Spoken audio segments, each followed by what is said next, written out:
आपका देवभूमि समाचार में मैं हूं आपके साथ जोई और बढ़ते हैं खबरों की ओर। चैत्र नवरात्र का आज से आगाज हो गया है, साथ ही आज से हिंदू नववर्ष का भी आगाज हो गया है। इस मौके पर उत्तराखंड के मुख्यमंत्री पुष्कर सिंह धामी ने प्रदेशवासियों को हिंदू नववर्ष और चैत्र नवरात्र के मौके पर माता का विधि विधान से माता की पूजा अर्चना की। मां जगत जननी से सभी प्रदेशवासियों के सुख समृद्धि और राज्य की उन्नति के लिए प्रार्थना की।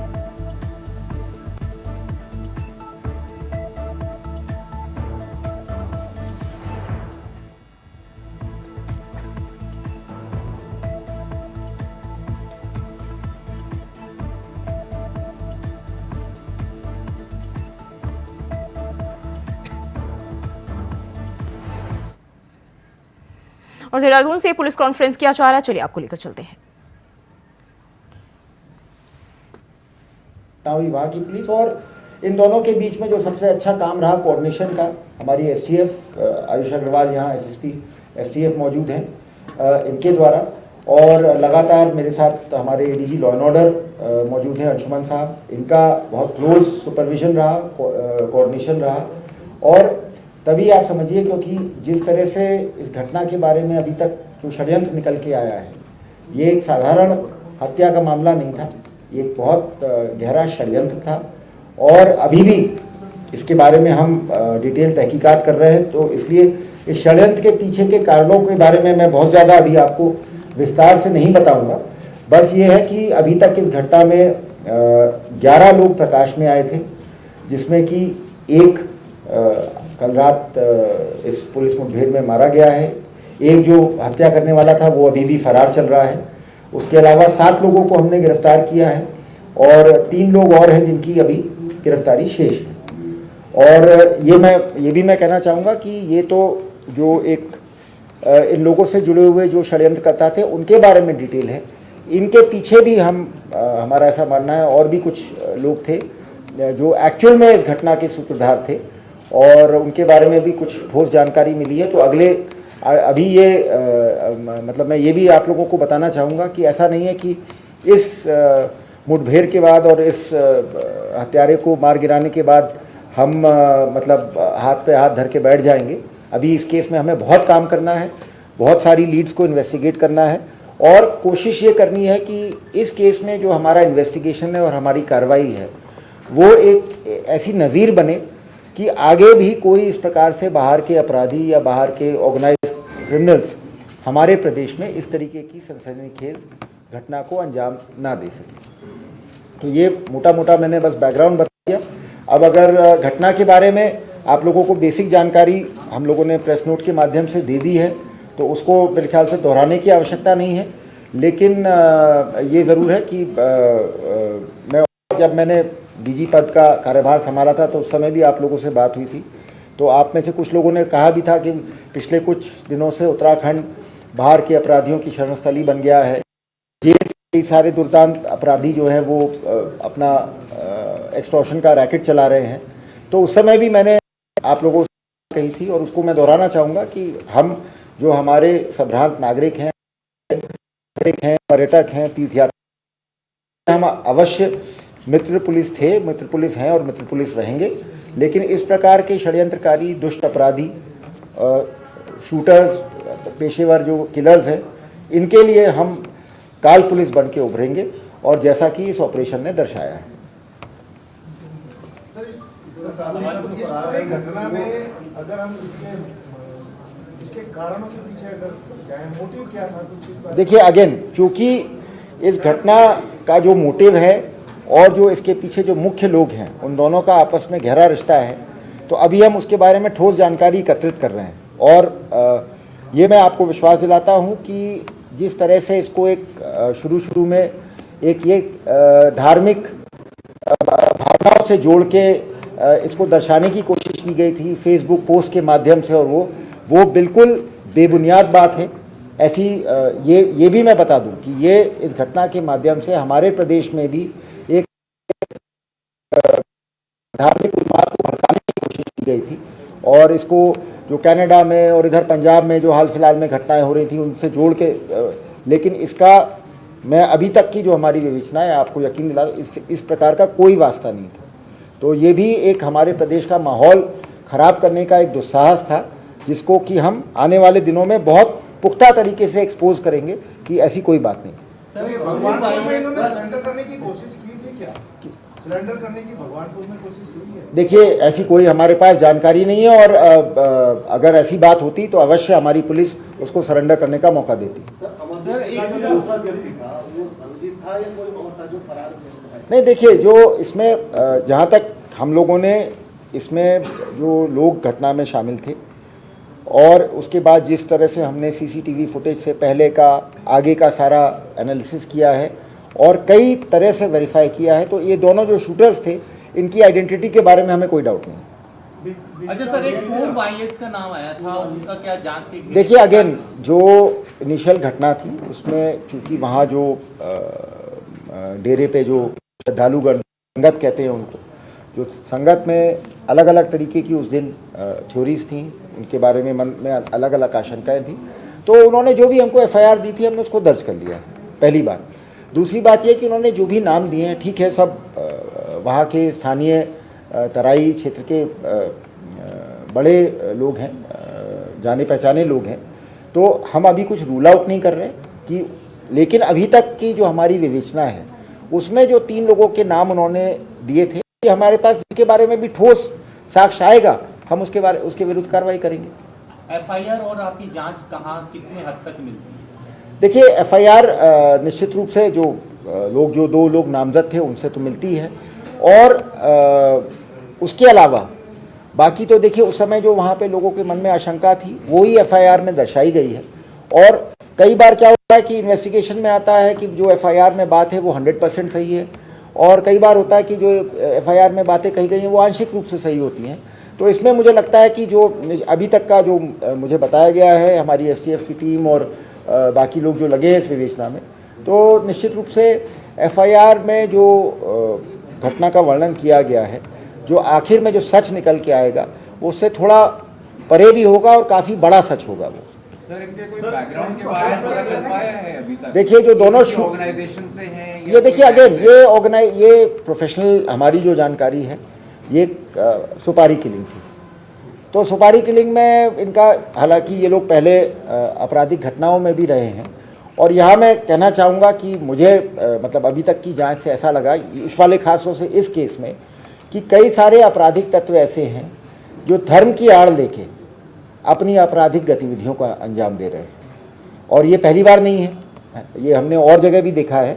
लेकिन इसका जो एक लार्जर इम्प्लीकेशन है हमारे प्रदेश के लिए भी, हमें बस इसके प्रति सावधान रहना है, और इसमें हम सतर्क रहेंगे। और लगातार जो वहाँ मैं समझता हूँ ज़्यादातर जो हमारा तराई का जो सिख समुदाय के हमारे नागरिक हैं, सब शांति प्रिय हैं, मेहनती लोग हैं, ईमानदार लोग हैं, खेती करते हैं, अपना गुजर बसर करते हैं, तो हम उनसे भी एक और मजबूत संपर्क स्थापित करेंगे, निरंतर संवाद स्थापित करेंगे, ताकि इस प्रकार की घटनाओं की वहाँ पे पुनरावृत्ति ना हो। देखिए, अभी मैंने कहा ना, जैसे कि अभी हमारा इन्वेस्टिगेशन चल रहा है, उसमें कुछ ठोस हमें लिंक और जोड़ने हैं, क्योंकि जब हम एक्चुअल उस पर हाथ डालेंगे तो हम नहीं चाहते कि वो उसमें इतना सा भी कहीं पे ऐसा आप लोगों को या न्यायालय को मौका मिले कि नहीं भाई ये कहानी में ये चीज़ कन्विंसिंग नहीं है। तो डेफिनेटली हमारे पास कुछ ना कुछ सुराग है, लेकिन उसमें भी अब सारी कार्रवाई अगर एक ही दिन में कर देंगे तो फिर आप लोगों से बार बार मुखातिब होने का मौका नहीं मिलेगा। नहीं सर, ये मान लिया जाए कोई बहुत बड़ा आदमी है, निश्चित रूप से देखिए जिस तरह से ये ऑर्गेनाइज किया गया, आप खुद समझ सकते हैं, जो अभी तक की हमारी वो है 10 लोग तो ऑलरेडी लाइट में आए हैं, और जिस तरह से पहले से इन लोगों को एंगेज किया गया, वहाँ ला के ठहराया गया है ना, अलग से वेपन उपलब्ध कराया गया और रेकी की गई सब चीज़ें, तो ये कोई छोटा मोटा आदमी तो इसको करेगा नहीं। तो इसीलिए जब जिस तरह से जब ये पूरे गैंग के बारे में हमें धीरे धीरे समझ में आने लगा, तो वो लगभग दूसरे तीसरे दिन से ही क्लियर हो गया था कि इसका धार्मिक भावनाओं से कोई लेना देना नहीं है। और हत्या के तुरंत बाद जो फेसबुक पोस्ट की गई थी वो एक तरह से हम सबकी आंखों में धूल झोंकने का प्रयास था। और बस मुझे इस बात की खुशी है कि ना सिर्फ हमारी पुलिस ने भी उस चीज़ को सही तरह से समझा, पर उस फेसबुक पोस्ट के बेसिस पे या जो घटना हुई थी वहाँ पे कुछ लोगों ने माहौल को ख़राब करने की भी कोशिश की, उकसाने का भी प्रयास किया, लेकिन वहाँ की जनता ने इस चीज़ को समझते हुए इस प्रकार की कोई नेगेटिव प्रतिक्रिया नहीं दी। मोटिव किस एंगल में जा रहा है हमारा? हाँ, हम किस मोटिव पे चल रहे हैं? अगर ये धार्मिक भावना को देखिए, मेरा मानना यह है कि ये ज़रूर कोई ना कोई मतलब कोई इसमें षड्यंत्र है। इस हत्या की आड़ में कोई बहुत बड़ा या तो मतलब फाइनेंशियल मोटिव है या कोई और मतलब अब देखिए, क्योंकि पंजाब जो है हमारा, वहाँ पे कबूतरबाजी, ड्रग्स, साथ साथ ये जो 2-3 बड़े गैंग वहाँ पे ऑपरेट कर रहे हैं, गोल्डी ब्रार, लॉरेंस बिश्नोई वगैरह, तो इस प्रकार की अलग अलग। तो डीजीपी की ओर से प्रेस कॉन्फ्रेंस किया जा रहा था और बाबा तरसेम की हत्या में वांछित अमरजीत सिंह उर्फ बिट्टू पुलिस मुठभेड़ में मारा गया। थाना भगवानपुर क्षेत्र में देर रात पुलिस की कार्रवाई में गोली लगी थी। आपको बता दें कि भगवानपुर क्षेत्र में चेकिंग अभियान के दौरान मोटरसाइकिल सवार 2 संदिग्ध व्यक्तियों ने पुलिस पर फायरिंग की थी, जिसके बाद मुठभेड़ में अमरजीत सिंह की मौत हो गई।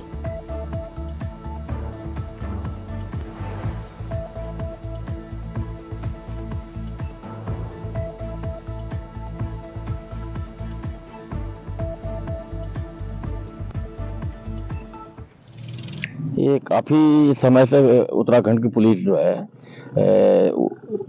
इसमें अभियुक्त के पीछे लगी हुई थी, क्योंकि इसकी पहचान और पता सब मालूम चल चुका था। तो पुलिस का बराबर दबाव था इन पर, इनके जो होम एड्रेस है, इनके जो रिश्तेदार नातेदार हैं, सब जगह पुलिस लगातार उस पर दबाव डाल देते थे, जिस पर अभी जो वहाँ की लोकल पुलिस है उनके साथ टाई अप करके हमारे उत्तराखंड एसटीएफ के द्वारा एक सूचना प्राप्त हुई कि रात में इस तरह से ये संदिग्ध बदमाश जो है इस तरफ जो है भागने का प्रयास कर रहे हैं, बाइक से 2 जने हैं।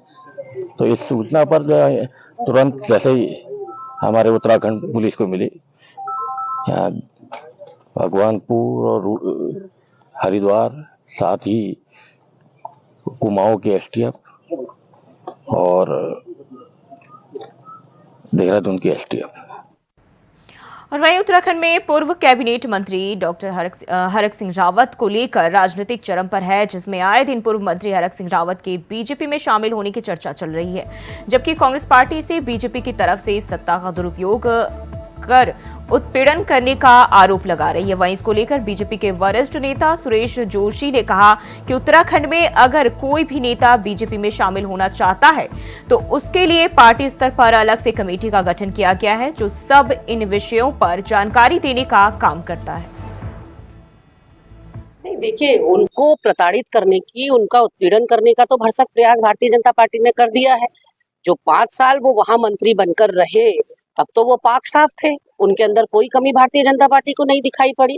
जब इतनी बड़ी 2016 में टूट हुई पार्टी के अंदर, तो हरक सिंह जी को आपने मंत्री पद से भी सुशोभित किया, लेकिन जैसे ही वो कांग्रेस में आए तो आपने उनका उत्पीड़न करना शुरू कर दिया। उनका ही नहीं, उनके पूरे परिवार का उत्पीड़न करना शुरू कर दिया। उनकी बहू को नहीं छोड़ा, उनसे संबंधित जितने लोग हैं उनके वहां इनकम टैक्स और सीबीआई की रेड आपने कर दी। तो कहीं ना कहीं भारतीय जनता पार्टी का दोहरा चरित्र इससे उजागर हुआ है, और हरक सिंह जी वाला प्रकरण अपने आप में बताने के लिए काफी है कि कैसे भारतीय जनता पार्टी पक्षपातपूर्ण रवैया अपना रही है और कैसे विपक्षी नेताओं का दमन कर रही है। और जहां तक उनकी भाजपा में जाने की बात है, मुझे ऐसा कहीं कोई दिखाई नहीं पड़ता।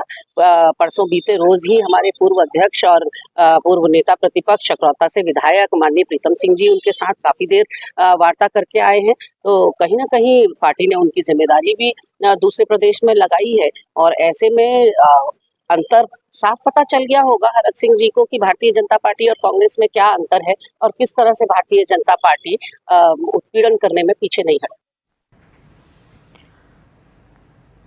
और इसी खबर पर ज्यादा जानकारी के साथ अभय कंतुरा हमारे साथ जुड़ गए हैं। अभय, पूर्व कैबिनेट मंत्री हरक सिंह रावत को लेकर लगातार पिछले कई दिनों से जो है चर्चा तेज है कि वो बीजेपी में शामिल हो सकते हैं, और अभी क्या अपडेट मिल रही है इसे लेकर?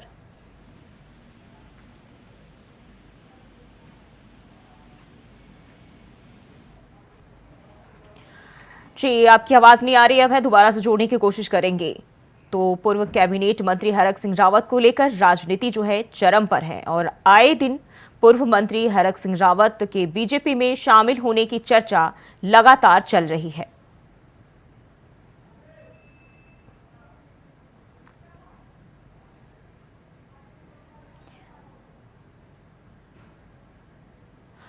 तो पूर्व मंत्री हरक सिंह रावत को लेकर जो है चर्चाएं लगातार तेज है। बार बार जो है इस तरह की खबर सामने आ रहे हैं कि हरक सिंह रावत बीजेपी में शामिल हो सकते हैं। हालांकि कांग्रेस की बात करें तो कांग्रेस पार्टी से बीजेपी की तरफ से सत्ता का दुरुपयोग कर उत्पीड़न करने का आरोप लगा रही है।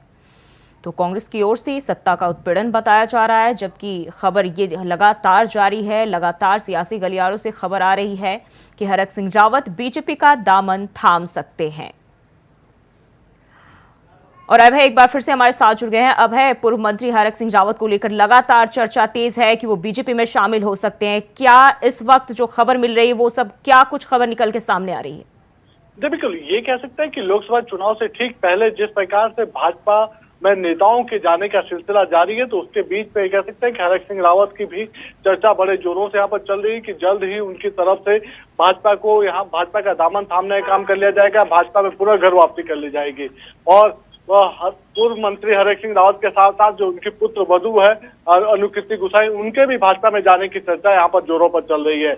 ये इस बात से भी यहाँ पर अंदाजा लगाया जा रहा है कि जिस प्रकार से हरक सिंह इस समय खामोश नजर आ रहे हैं, क्योंकि वो जिस प्रकार का उनकी छवि है, जिस कद्दावर नेता के रूप में जाने जाते हैं, ऐसे में चुनाव के समय उनका बिल्कुल खामोश होना इस बात का प्रचारक लग रहा है कि कहीं चुनाव से पहले या मतदान से पहले वो उत्तराखंड में कोई बड़ा सियासी घटनाक्रम या फिर वो कांग्रेस को छोड़ भाजपा में शामिल हो सकता है। उस बात की चर्चा लगातार यहाँ पर चल रही है। भाजपा भी कई बार इशारों में इस बात का संकेत यहाँ पर दे चुकी है कि कांग्रेस के कई वरिष्ठ नेता अब भी उनके संपर्क में हैं, जो जल्द ही भाजपा का दामन यहाँ पर थाम सकते हैं। तो ये समझा जा सकता है कि भाजपा की तरफ से तो लगातार इस बात के संकेत यहाँ पर मिल रहे हैं कि कांग्रेस के कई वरिष्ठ नेता उनके पास आ सकते हैं, लेकिन अभी तक ये कह सकते हैं कि हरक सिंह रावत को लेकर वो पुष्टि नहीं हो पाई है या आधिकारिक बयान उन हरक सिंह रावत की तरफ से नहीं मिल पाया, जो इस बात का प्रमाण करता हूँ कि वो भाजपा में नहीं जा रहे हैं या भाजपा में उनके जाने की कोई इच्छा यहाँ पर है।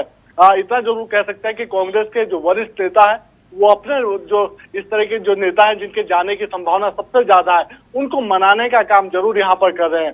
पहले पूर्व मुख्यमंत्री हरीश रावत और पूर्व प्रदेश अध्यक्ष प्रीतम सिंह पूर्व मंत्री दिनेश अग्रवाल के घर पर गए थे, उनसे मुलाकात उन्होंने करी थी, उनको मनाने का काफी प्रयास यहाँ पर किया था, लेकिन दिनेश अग्रवाल माने नहीं और दिनेश अग्रवाल की तरफ से भाजपा का दामन थाम लिया गया।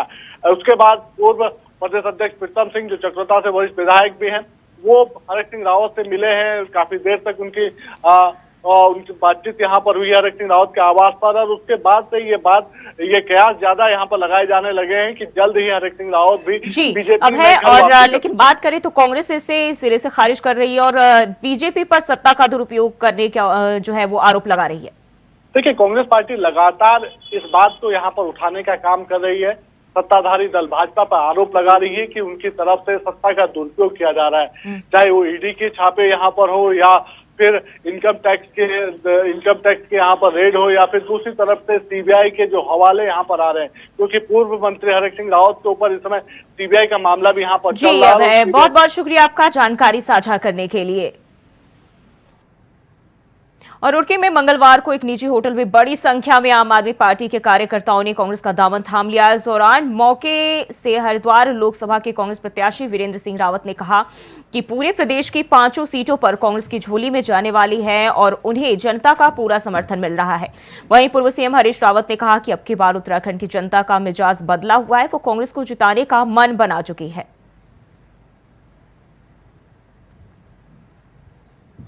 आज संविधान बचाने के लिए, लोकतंत्र बचाने के लिए जो लोकतंत्रवादी, संविधानवादी, अम्बेडकरवादी ताकतें हैं वो आगे आई हैं और उन्होंने कांग्रेस को समर्थन देने का फैसला किया है। उन ऐसी ताकतों का नेतृत्व जो है हमारे बाबा साहब भीमराव अम्बेडकर और काशीराम जी के अग्रदूत पूर्व सांसद ईसम सिंह जी कर रहे हैं और उन सब ने कहा है हम कांग्रेस को सपोर्ट करेंगे। पूर्व में विशेषकर हमने आज वहाँ ऑफिस का उद्घाटन किया और हजारों की संख्या में कार्यकर्ता, हमारे नेतागण मुझको आशीर्वाद देने के लिए आए। तो मुझे नहीं लगता कि किसी के आने जाने से कोई असर पड़ा है। जनता आज बदलाव चाहती है और बदलाव की बयार बह रही है। लोग बदलाव का रूप है राहुल गांधी, हरीश रावत, और निश्चित रूप से बदलाव देश में होगा। और देवभूमि समाचार में फिलहाल के लिए बस इतना ही। खबरों के लिए बने रहे इंडिया वॉइस के साथ।